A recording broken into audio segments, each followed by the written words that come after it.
Saturated hydrocarbon और unsaturated hydrocarbon में क्या डिफरेंस है। सबसे पहले तो आप ये जान लो कि हाइड्रोकार्बन है क्या।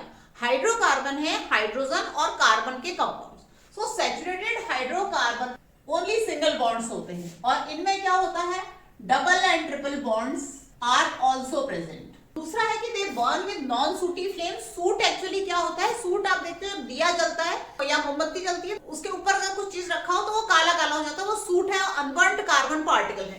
तो जो सैचुरेटेड हाइड्रोकार्बन होते हैं, कार्बन का परसेंटेज कम होता है as compared to unsaturated hydrocarbon. ये जो होते हैं वो क्या होते हैं, नॉन सूटी फ्लेम के साथ जलते हैं, यानी कि पूरी तरह से कंप्लीट कंबशन इनका एयर में हो जाता है। जबकि जो अनसैचुरेटेड हाइड्रोकार्बन है वो क्या होते हैं, बर्न विद सूटी फ्लेम।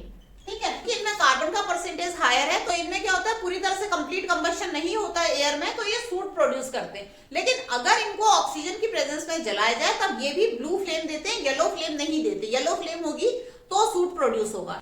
तो वेल्डिंग टॉर्च में आप देखते हो ब्लू फ्लेम होती है, एक्चुअली उसमें एसिटाइलिन गैस होती है पर उसमें साथ में ऑक्सीजन सिलेंडर भी लगा होता है, तो ऑक्सीजन की प्रेजेंस में बर्निंग होती है उसकी, इसलिए कंप्लीट कंबशन होता है। Saturated hydrocarbons are not very reactive. ठीक है, और ये रिएक्टिव होते हैं, इनमें डबल बॉन्ड और ट्रिपल बॉन्ड वाली जो साइट होती है, वो साइट जो होती है वो रिएक्टिव होती है। नंबर 4 आ गया, दे गिव सब्स्टिट्यूशन रिएक्शन। तो इस तरह से एक हाइड्रोजन सब्स्टिट्यूट हो जाता है, 4 में से एक हाइड्रोजन सब्स्टिट्यूट होता है क्लोरीन से और CH बनता है। ये एक्चुअली चेन रिएक्शन है, सनलाइट की प्रेजेंस में होती है, जिसमें कि एक एक बार हाइड्रोजन हटते हटते CCl4 अल्टीमेटली बन जाता है।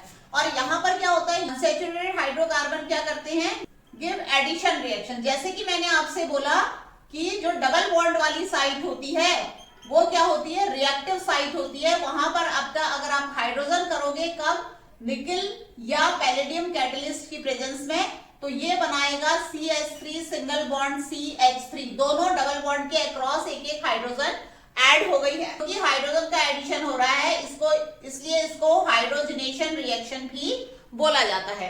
ठीक है, इंडस्ट्रियल एप्लीकेशन है।